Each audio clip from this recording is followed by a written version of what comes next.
حدیث میں آتا ہے منافق کی 4 نشانیاں ہیں، جس میں یہ 4 نشانیاں پائی جائیں کان منافقا خالصا، وہ پکا ٹھکا منافق ہے۔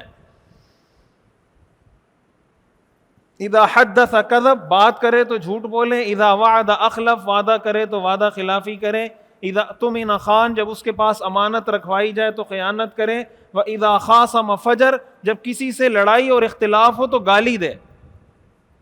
آپ نے فرمایا جس میں یہ 4 نشانیاں پائی جائیں کان منافقا خالصا، وہ خالص منافق ہیں، وَإِن صَلَّى، اگرچہ وہ نماز پڑھے، وَإِن صَامَ، اگرچہ وہ روزہ رکھے، وَإِن زَعَمَ أَنَّهُ مسلم، اگرچہ وہ یہ سمجھتا ہو کہ میں مسلمان ہوں۔ یہ صحیح حدیث ہے۔ تو اب جب آپ کسی سیاسی پارٹی کے کارکن ہیں، آپ نے دیکھا کہ یار اس سیاسی پارٹی کا منشور اچھا ہے، آپ اس کے ممبر بن گئے، کارکن بن گئے، لیکن آپ نے دیکھا کہ یار اس سیاسی پارٹی میں یہ کام شریعت کے خلاف ہے، گالی دینے والی جو بات ہے یہ شریعت کے خلاف ہے، تو آپ وہاں پہ ہم کس کو فالو کریں گے؟ اپنے سیاسی لیڈر کو یا رسول اللہ صلی اللہ علیہ وسلم کو؟ اگر ہم اس پر آ جاتے ہیں، اس کا مطلب یہ ہوا کہ یہ جو ہم کہتے ہیں اہدنا الصراط المستقیم، اور قرآن میں اللہ نے حضور کو فرمایا انک علی صراط مستقیم، کہ اے پیغمبر آپ صراط مستقیم پر ہیں، اور ہم کہتے ہیں اہدنا الصراط المستقیم، تو صراط مستقیم کون سی ہوئی؟ جو اللہ کے رسول کا راستہ ہے۔ اگر ڈراموں میں یہ سکھایا جا رہا ہے کہ بیوی نے شوہر کو تھپڑ مار دیا، رسول اللہ صلی اللہ علیہ وسلم کی تعلیمات کیا سکھاتی ہیں؟ کیا رسول اللہ صلی اللہ علیہ وسلم کی تعلیمات یہ سکھاتی ہیں؟ اگر یہ تعلیمات نہیں ہیں اور ڈرامے دیکھ کر ہماری سوسائٹی میں یہ چیز آ رہی ہے، تو آپ مجھے بتائیں کہ ہم اس آیت سے دور جا رہے ہیں یا نہیں جا رہے ہیں؟ یہ میں نے چند مثالیں آپ کے سامنے رکھی، آپ ایک ایک چیز کو اس کو اینالائز کرنا شروع کریں، چاہے وہ گھریلو زندگی ہو، چاہے ہماری کاروباری زندگی ہو، چاہے ہماری جاب ہو، چاہے ہماری سیاست ہو، ایکس وائی زی، جو بھی ہماری زندگی کے شعبے ہیں، کسی بھی شعبے میں چلے جائیں،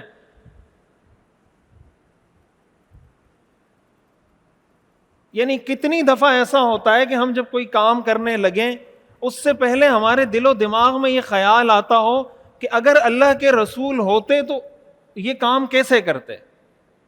ہم میں سے کتنے لوگوں کے دل میں یہ بات کتنی دفعہ آتی ہے؟ مثلا بیوی نے آپ کے ساتھ تکرار شروع کر دی، کسی بات پہ اختلاف ہو گیا، بیوی نے آگے سے جواب دینا شروع کیا، ہم میں سے کتنے لوگ ہیں جو یہ سوچتے ہیں اس وقت کہ جب حضور علیہ الصلاۃ والسلام کے سامنے ان کی ازواج جواب دیتی تھی، حضور علیہ الصلاۃ والسلام کا رد عمل کیا ہوتا تھا، اور جو حضور کا رد عمل ہوتا تھا اب میں وہ رد عمل دوں گا۔ ہم میں سے ہر آدمی اپنے آپ کو جانتا ہے، ہر آدمی اپنے گریبان میں جھانک لے۔ حضور علیہ الصلاۃ والسلام ایک پڑوسی بھی تھے، اگر ہمیں کوئی پڑوسی تکلیف دیتا ہے تو کتنی دفعہ ہمارے دل میں یہ خیال آتا ہے کہ حضور علیہ الصلاۃ والسلام کو بھی پڑوسیوں نے تکلیف دی تھی، آپ علیہ الصلاۃ والسلام کا ری ایکشن اس کے مقابلے میں کیا تھا؟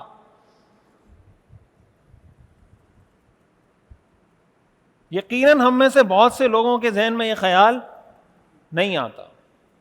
یہ خیال آتا ہے کہ میرے ابو کو جب ہمارے پڑوسی تنگ کرتے تھے تو ابو کا ری ایکشن کیا ہوتا تھا؟ آتا ہے نہیں آتا؟ ہمارے ابو نے فلاں پڑوسی کو بھی ٹائٹ کر کے رکھا ہوا تھا، وہ آتا تھا اس کو بھی ٹائٹ کر کے رکھا ہوا تھا، صحیح بالکل کوئی بات نہیں کر سکتا تھا ہمارے ابو سے، میں نے بھی اسی طرح دبا کے رکھنا ہے۔ یہ آتا ہے ذہن میں نہیں آتا؟ اور یہ آتا ہے کہ رسول اللہ صلی اللہ علیہ وسلم کیا کرتے تھے؟ نہیں آتا نا؟ بولیں نہیں آتا نا؟ تو لقد کان لکم فی رسول اللہ اسوۃ حسنہ کا کیا مطلب ہوا؟ اس کا نقصان کیا ہے؟ اس کا نقصان یہ ہے کہ دین کا تصور محدود سے محدود تر ہوتا جا رہا ہے۔ لوگوں کے ذہن میں دین کا کیا تصور ہے؟ نماز، روزہ، داڑھی، ٹوپی، پگڑی، زکوٰۃ، حج، قربانی، ایسا ہے یا نہیں؟ لوگ دینداری کس کو سمجھتے ہیں؟ بھائی دیندار کون سمجھا جاتا ہے معاشرے میں؟ یہی 4 5 8 10 کام کرنے والا نا. اگر کوئی آدمی ایسا ہے جو بہن کی میراث نہیں دے رہا، جو بہن کی میراث نہیں دے رہا، اور اس نے 4 حج بھی کیے ہوئے ہیں، چلے بھی لگائے ہوئے ہیں، بیرون میں اس کا سال بھی لگا ہوا ہے، اور بہن کی میراث نہیں دے رہا، ہمارے معاشرے میں اس کو نیک سمجھا جاتا ہے، فاسق فاجر سمجھا جاتا ہے؟ بولیں، نیک سمجھا جاتا ہے نا. الحاج لکھا جاتا ہے اس کے ساتھ. ایک تو حاجی ہوتا ہے، ایک الحاج ہوتا ہے. اور اللہ کی نظر میں وہ کیا ہے؟ اللہ کی نظر میں نیک ہے.